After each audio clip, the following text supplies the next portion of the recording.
आजादी के इन तमाम सालों में हमने अभी तक कोई काम ऐसा नहीं किया कि जो हम फख्र से ये कह पाते कि हमारी कौम ने यहां पे 1 नंबर हासिल किया है।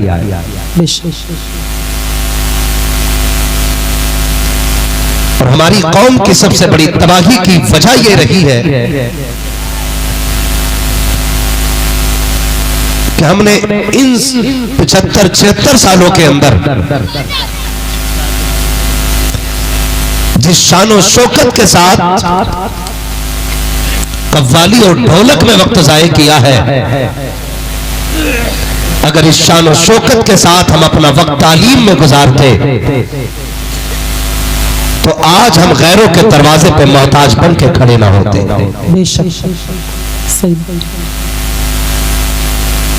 70% आज भी निकाह होते तो दूल्हा अंगूठा लगा रहा है। आज भी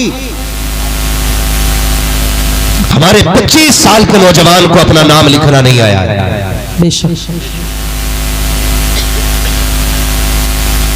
मैं आपको यकीन दिला दूं कि मैं तुम में सबसे पक्का बरेलवी जी।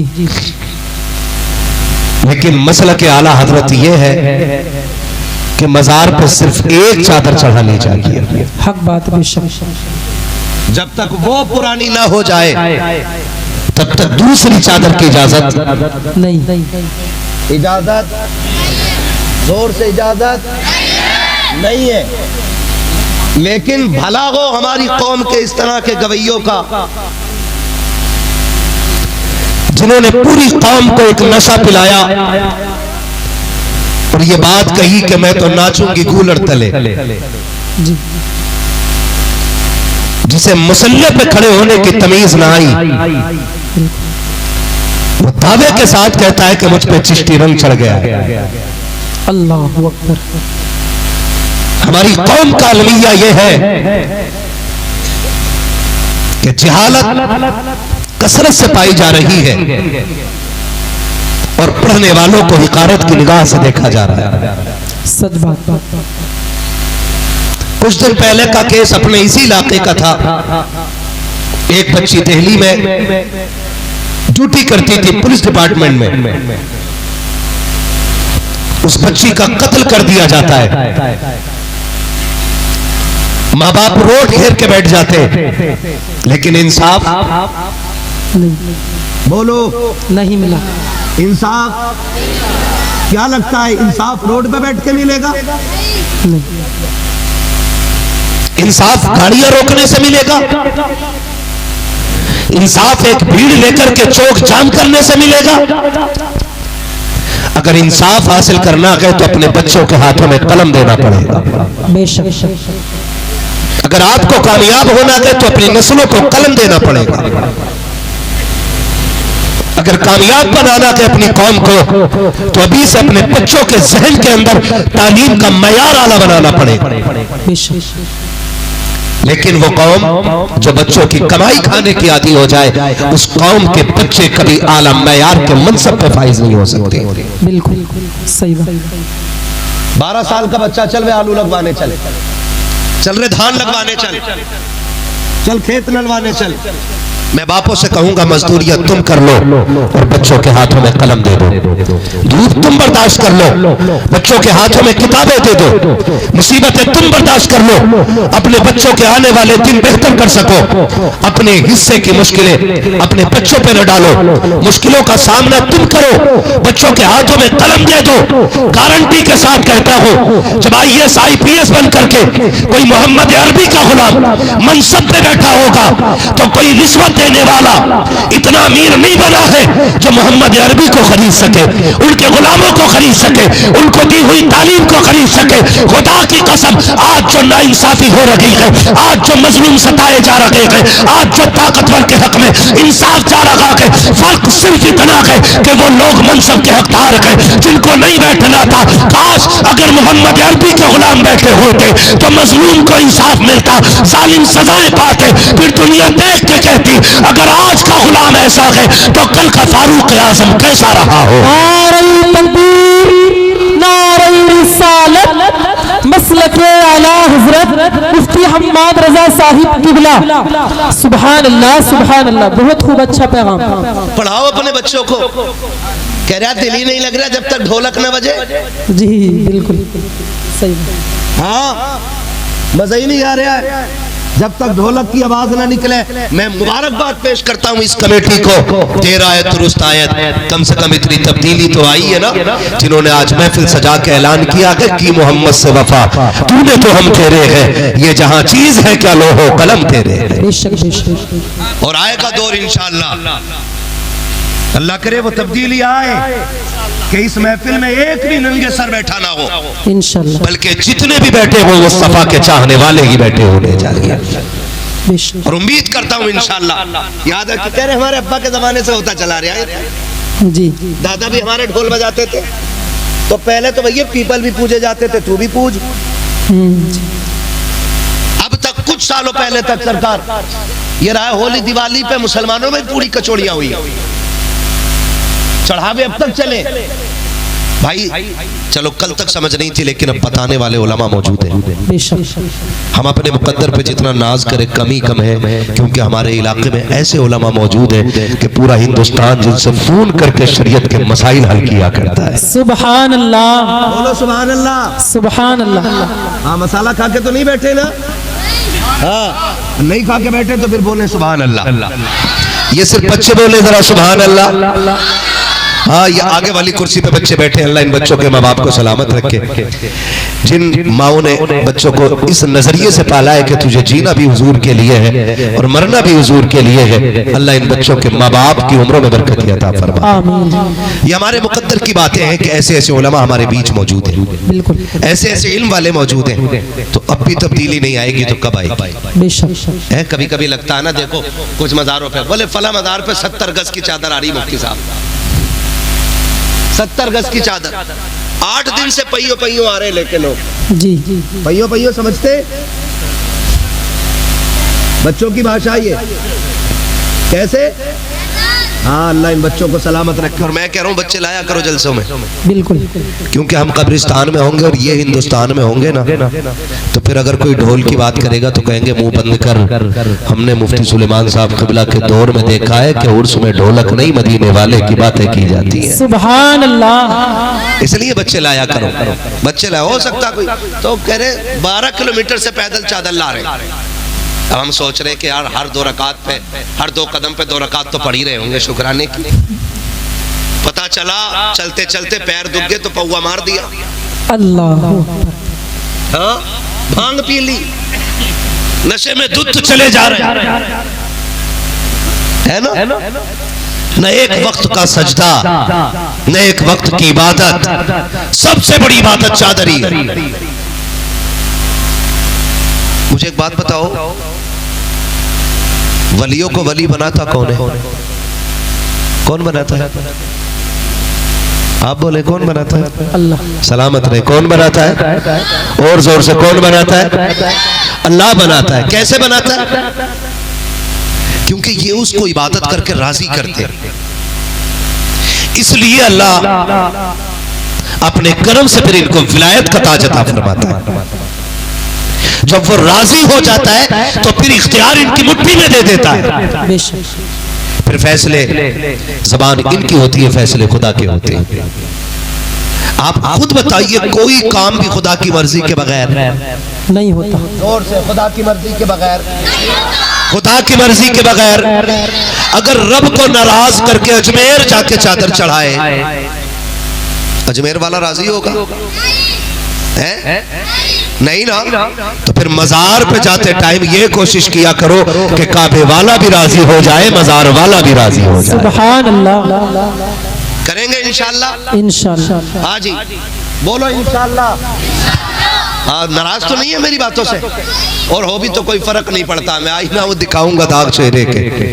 जिस इश्तिहार रखा था आगे, तो आधा मुड़ा था आधा बंद, ऐसे तय थी उसकी।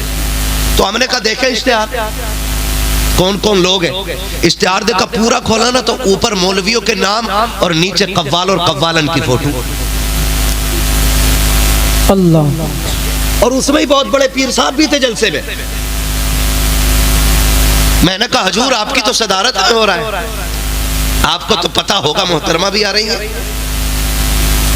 आप क्यों आ गए? कह रहे तवज्जो नहीं की थी, हमने पीर उन्हें बना दिया कि जिन्हें आंखों के आगे का न टिप रहा। जी बिल्कुल। और जबकि हकीकत में पीर वो होते थे जो दिलों के अंदर का झांक लिया करते थे। बेशक बेशक। कह रहे जी तवज्जो नहीं गई। मैंने अब हो गई, चलो अब क्या काम रह गया? आज तकरीर है, कलीसी पे नाच होना है, हमारा क्या काम है यहाँ पे? पीर साहब कह लगे नहीं नहीं माहौल देखो, बेचारे माहौल देखने में रह गए। ये बेगैरती नहीं है। जो दीन इतना खुददार है, इतना खुददार है, जिस कुरान ने हुक्म दिया ईमान वालों अपनी निगाहें नीची रखो, और नीची रखने की वजह यह है ताकि इज्जतें महफूज रह सकें। बेशक बेशक। जो इस्लाम रोड पे नीचे नजर रखने का हुक्म देता है, उसी का मानने वाला बंदा आंखों के सामने बच्ची को बैठा करके तमाशा देखे तो फिर कौम की तबाही शुरू नहीं होगी तो आबादी कहां से शुरू हो जाएगी? बिल्कुल बेशक। और इसे हम ईमान का हिस्सा समझ रहे हैं, इसे ईमान का हिस्सा समझा जाता है। कह रहा खाली कव्वाल में मजा ना आगा, जवाब देने वाली भी टक्कर की होनी चाहिए। इधर बेगैरत, इधर भी बेगैरत, और फिर जो नतीजा होता है जानते हो आप? फिर कौम के बिगड़े हुए अमीर टूटे हुए नोट लेकर के आगे स्टूल रख के बैठते टेबल, और उसके बाद जब जिधर से शायरी जोर पे होती है, जो किसी दूसरे की इज्जत उछालने में कामयाब हो जाता है, उसी पे पैसे लुटाए जाते हैं। और मेरी गांव, मेरे बस्ती, मेरे शहर, मेरे इलाके के नादान लोग कहते हैं वाह जी आज मजा आया है, आज पता चला मुखिया के बेटे पे कितना पैसा है, आज पता चला प्रधान के बेटे पे कितना पैसा है। आग लगे तेरी दौलत को, अगर तेरी दौलत किसी की इज्जत को उछालने के काम आ रही है, अगर तेरी दौलत किसी को जलील करने के काम आ रही है, आग लग जाए तेरी दौलत को। अगर खुदा ने तुझे दौलत दी थी तो अय्याशों पे लुटाने के लिए नहीं, तमाशों पे लुटाने के लिए नहीं। अगर खुदा ने पैसा दिया था, जा बस्ती में जाके देख कितने यतीम सोते होंगे, कितनी बेवाएं रहती होंगी, कितनी गरीब बच्चियां होंगी जिनकी गुर्बत की वजह से बालों पे सफेदी आ गई है, लेकिन कोई दुल्हन बनाने तैयार नहीं है। अगर खुदा ने तुझे पैसा दिया है, अय्याशों पे ना लगा, बदमाशों पे ना लगा, तमाशों पे मत लगा। इसी पैसे को उठा किसी बेवा पे लगा दे, किसी यतीम पे लगा दे, किसी गरीब पे लगा दे। खुदा की कसम अगर तमाशों में लुटाओगे जहन्नम का ईंधन बनेगा, गरीब पे लुटाओगे जन्नत का परवाना बना दिया जाए। नारे तकबीर, नारे रिसालत, मसलके आला हजरत, पैगामे मुस्तफा, शरीयते मुस्तफा, जिंदाबाद जिंदाबाद। भाई करो ना, फिर देखे कितना पैसा तुम्हारे पास है, कितनी दौलत वाले हो तुम। करो ऐसा खुदा की कसम। आज भी गाड़ी सिग्नल पे रुकती है ना, और नकाब पोश खातून शीशा आके बजाती है ना, उसकी गुर्बत का ख्याल बाद में आता है, कौम की बेगैरती का ख्याल पहले आता है। कौम की बेगैरती का ख्याल पहले आता है। पहला ख्याल आता है अगर काश कौम ने ज़कात वक्त पे दी होती ना, तो आज कोई बेटी सिग्नल पे भीख नहीं मांगती। बेशक बेशक, हक बात। अगर हमने गरीब को उसका हक दिया होता तो कोई अपने बच्चे को लेकर रोड पर हाथ फैला करके मोहम्मद अरबी के दीन को रुस्वा न करता। खुदारा करो ऐसा। अल्लाह ने पैसा दिया ना आपको, लगाओ चक्कर बस्ती के, देखो कितनी बेटियों के बालों में सफेदी आ गई, मेहंदी से सफेदी छुपा रही है। बाप हाथ पीले इसलिए न कर सका कि गरीब है।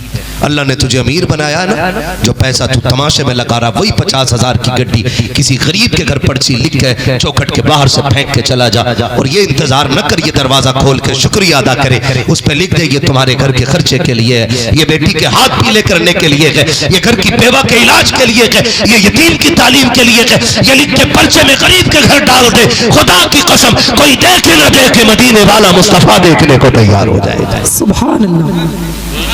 करो ये काम। लेकिन हमारी कौम तमाशों में लगाती है। अरे मजा आ गया यार, क्या गड्डी उड़ी थी, क्या उड़ी थी, क्या नतीजा निकला, यहाँ भी कूटे जाओगे वहां भी कूटे जाओगे। सही बात। हमारी कौम को नजर लग गई है किसी की, 70 सालों में। माफ कीजिएगा, मैं मज़ारों का मुखालिफ नहीं, लेकिन मुझे एक बात बताओ, 70 सालों में हमने, हमारी कौम ने सबसे ज्यादा फोकस जो किया है या तो पीरों पे किया है या मज़ारों पे किया है। बिल्कुल। तालीम पे कोई हमारा फोकस नहीं है ही नहीं। आज भी अगर 60 साल पुराना मदरसा है ना, तो किवाड़ अब भी उसमें 60 साल पुराने लगे हुए हैं जी, बिल्कुल 100 साल पुराने किवाड़ लगे हुए हैं। हज़रत फरमा रहे हैं बिल्कुल। उनकी कुंजियां बदलने का हमारी कौम को वक्त नहीं है। और मजार के हर साल टाइल्स उखड़वा के लगवाता है कि नहीं नहीं इसमें मजा नहीं आ रही है, ये लगाओ। सुन, अगर मजार वाला जन्नती है ना, तो तेरे पत्थर से कोई फर्क नहीं पड़ने वाला है। बिल्कुल। अगर मजार वाला जन्नती है ना, उसे तेरी टाइल्स की कोई जरूरत नहीं है, वो मिट्टी के नीचे भी जन्नत के महलात में रहता है। सुभान अल्लाह, हक बिल्कुल। और जिसका मजार तुमने बना दिया जबरदस्ती, अगर वो गुनाहगार था, जन्नत का हकदार नहीं, तो तू 1 लाख नहीं करोड़ों की टाइल्स पत्थर ला के लगा दे, उससे कोई राहत उसकी कब्र में उतरने वाली नहीं। बिल्कुल सही बात। सुन रहे मेरी बात? बहुत गौर से मेरी बात सुनिएगा। मजार आपने बना दिया, यादगार के लिए काफी है। अब आपको मजार वाले से प्यार है ना, तो उसके नाम पर आप एक फंड जमा करें। झंडे शाह बाबा के नाम से एक फंड जमा करो और एक गोलक ऐसी बनाओ कि जिस पे ये लिखा हो कि इसके मालिक तो मजार वाले हैं, ये खर्च गरीबों पे किया जाएगा। सुभान अल्लाह, बिल्कुल।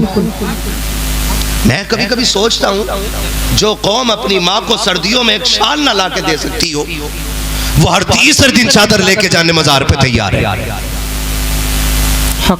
माँ पूरी सर्दी जन्ने दुपट्टे में काट देती है, और बेटा कह रहा पूरी आयतुल कुर्सी वाली अब के चादर बना, अब के सूरह यासीन वाली बना, अब के सूरह मुल्क वाली बना, हर महीने चादर ला रहा। ओ भाई, मजार वाले से पूछना तू खाली चादर से भी राजी होता है कि नहीं? वो कहेगा पागल जा, भले मेरे मजार पे चादर ना ला, एक चादर का पैसा उठा के माँ को दुपट्टा खरीद के ला दे। बेशक हम माँ को दुपट्टा देने तैयार नहीं, चादर पे चादर चल रही है। जी। हमारी कौम की बेटियां रोडों पे भीख मांग रही है, और हम 2.5-3 लाख रुपए एक बंदा खड़ा होकर के खाली ढोल पे लुटा देता है। बताओ कयामत के लिए कौन सी तैयारी की है? मैं फिर दुआ देता हूं, अल्लाह इन कमेटी वालों को सलामत रखे। कम से कम आज मदीने शरीफ में ये बातें तो हो रही होंगी कि मजार झंडे वाले बाबा का था, बातें मदीने वाले मुस्तफा की हो रही होंगी। सुभान अल्लाह, ये तो बातें हो रही होंगी ना। तो माफ कीजिएगा, जहां औरतें जितनी ज्यादा, भीड़ उतनी ज्यादा मेले के लिए। मैं ऐसे शख्स को पीर मानता ही नहीं जो बेपर्दा औरतों के साथ रहे। बिल्कुल। सुन लो कान खोल के आप, नंगे सर पानी पीने वाला वली नहीं हो सकता, तो औरतों से पैर दबाने वाला वली कहां से हो सकता है? समझ रहे मेरी बात? बिल्कुल। हुजूर का दीन इतना लावारिस नहीं है कि कोई भी नशेड़ी आकर के कौम का ठेकेदार बन के बैठ जाएगा। आप भी घर की बेटियों पे पाबंदी लगाइए कि तू कली से फातिमा ज़हरा है। अगर तुझ पे जिन्नात और भूत आ गए हैं, तुझे किसी ढोंगी बाबा के पास जाने की जरूरत नहीं। खुदा तौफीक दे, मुसल्ला बिछा, पूछ इन उलमा के कदमों में आके बैठ के कि जिन्नात का इलाज क्या होता है। ये कहेंगे सूरह मुज़म्मिल पढ़ना शुरू कर दो, अल्लाह हर तरह का भूत घरों से दूर फरमा दिया करता है। बेशक बेशक, सुभान अल्लाह। पूरी कौम तबाही में पड़ी है। जितना नंगा उतना ही गंदा, जितना सनीचर उतना ही पहुंचा हुआ। बेशक। जितना सनीचर है उतना ही पहुंचा हुआ, जितना घिनौना उतना दूर तक का देख रहा। सफाई ईमान का हिस्सा है, जो साफ नहीं वो वली नहीं। सुन लो सीधी बात, सफाई ईमान का हिस्सा है। जोर से ईमान का। कितने लंबे नाखून लिए बैठा, 8 अंगूठी 8 में मैल भरा पड़ा। मोमिन काला भी होना, चेहरे पे नूर होता है, बेशक क्योंकि 5 बार वुजू करके खुदा की रहमतों का मालिश उसके चेहरे पे होता है। सुभान अल्लाह, बेशक।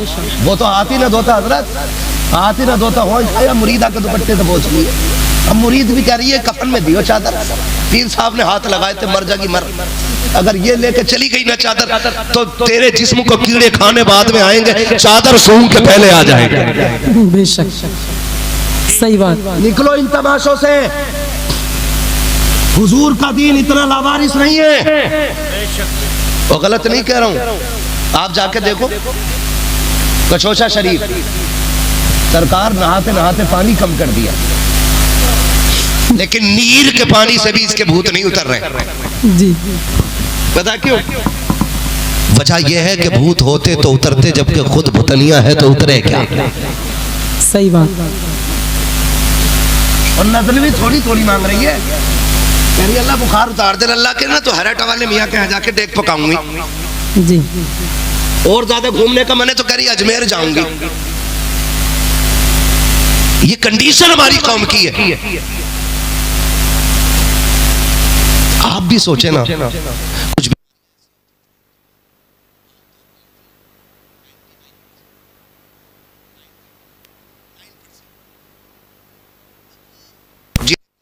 वो पीछे एक मजार का सर्वे हुआ, ताज्जुब होता तो उससे पूछा मुजाबिर से किसी ने, हाँ,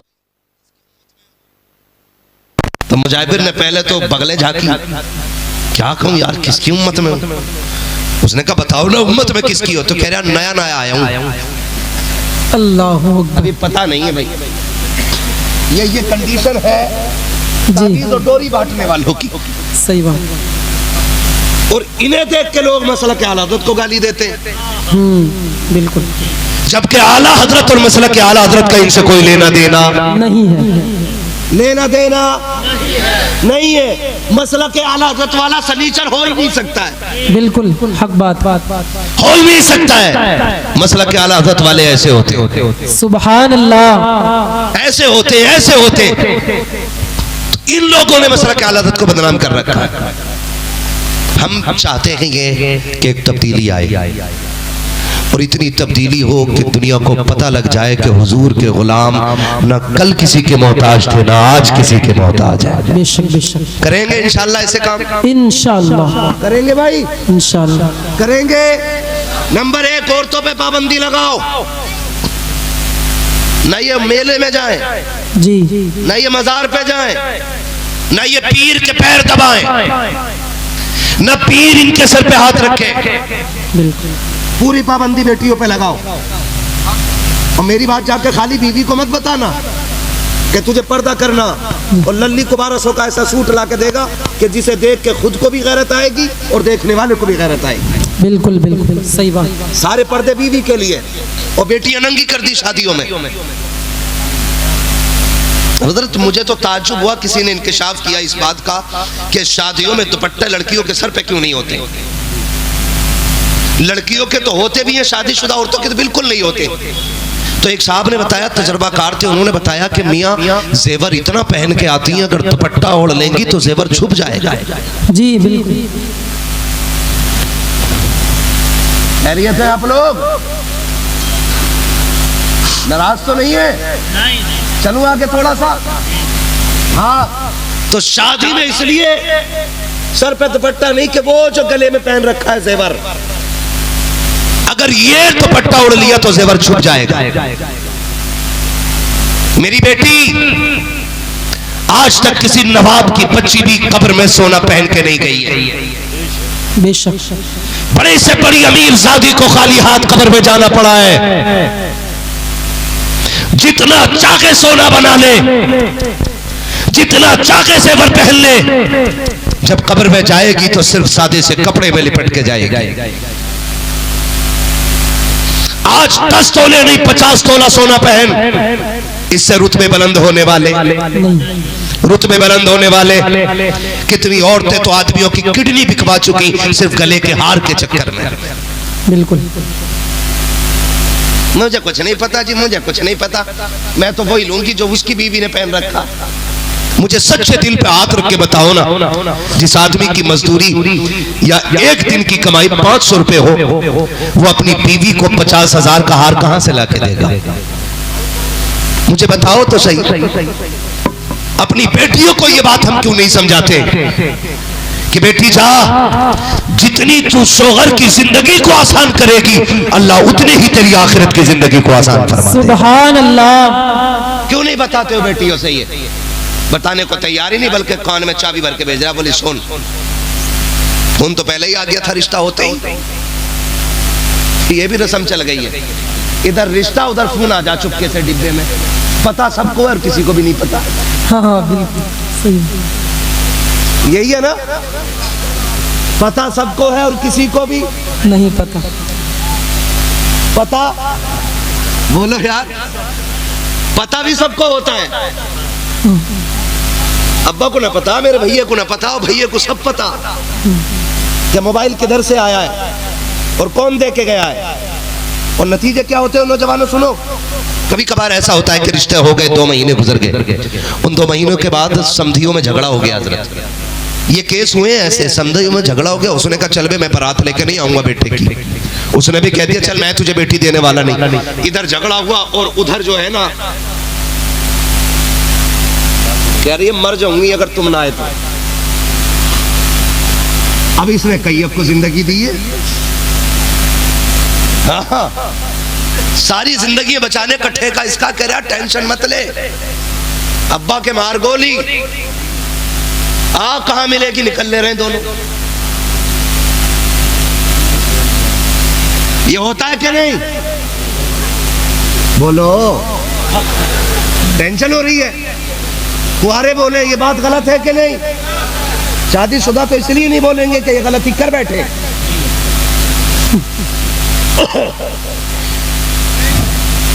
क्या नहीं? खैरियत है आप लोग? आदमी खाना नहीं खा सकता है। बिल्कुल।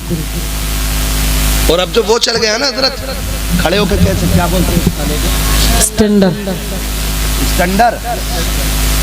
Standard, yes, standard. और बफर सिस्टम, वो वाला कौन सा होता है?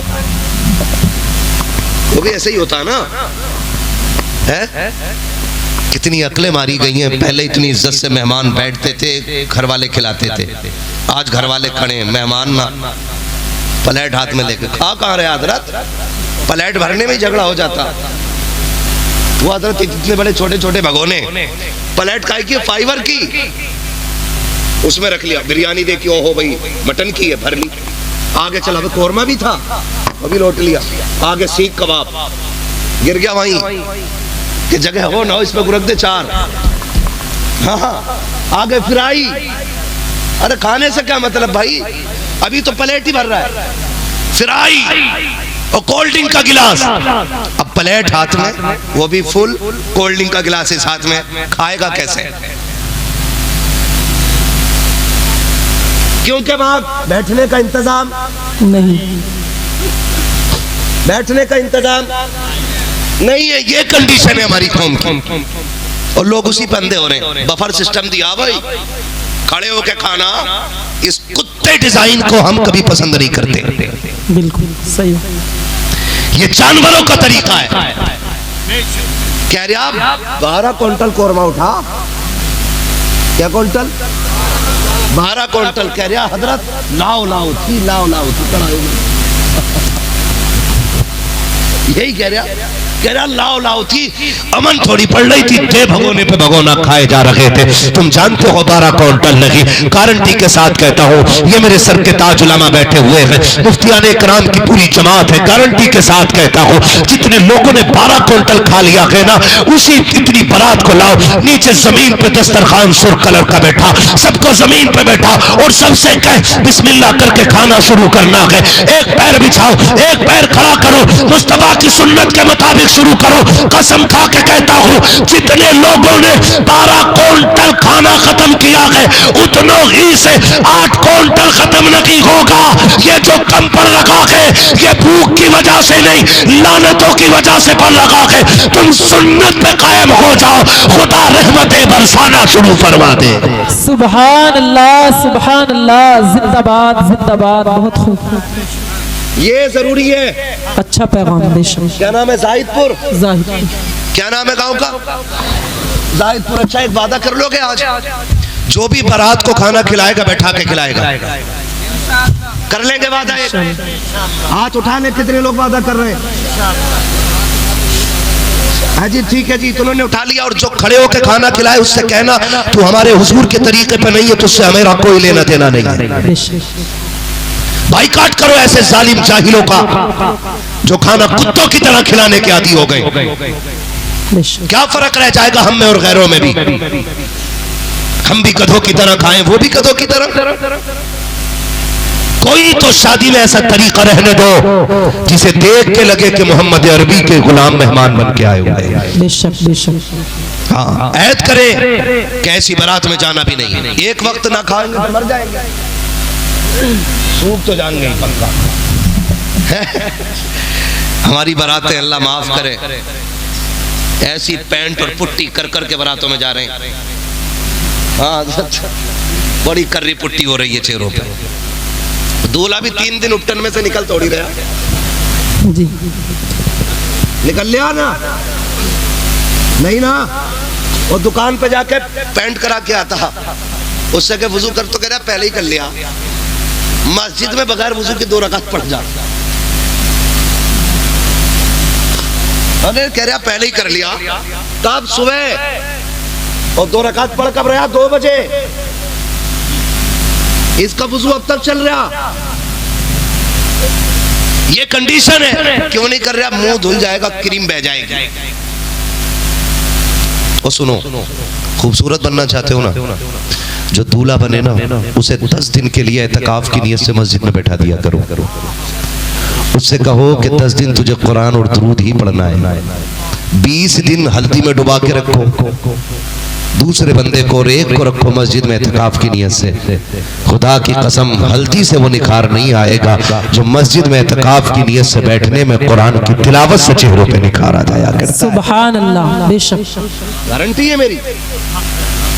लेकिन इतनी हल्दी लगा के हजरत वो फंदे भी पहन रहा पीले वाले, ये पर्दे का कलर है ना, पूरा घर पीले कपड़े पहन रहा, सब बरसाती मेंढक हो गए। कर कौन है कि हल्दी वाले घर से आए हैं, हल्दी वाले घर से।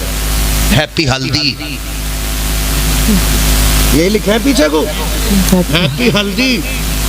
इसलिए पहले ही हल्दी मली जा रही है कि बाद में दर्द कम हो। वो लठियां चलनी है, वो लठियां चलनी है हजरत। हल्दी पे डीजे है ना, और उपटन पे डीजे, और अम्मा और जमा के कह रही ढोल ना बजा तो लल्ला बारात बराती ना। ये पहले बजेगा। जो 3 रकात मगरिब के लिए खड़ी नहीं होती, कहती घुटने काम नहीं करते, 2 बजे परमल लेके ऐसे भागती है हिरन की तरह, कोई नाली नहीं दे जो उसका पैर पड़ा। अभी रातों को जलसे से हम लोग लौटते और ऐसे तमाम भरा हुआ ऐसे करके क्या ला रही अम्मा? मिलाद में से कल गीत थे,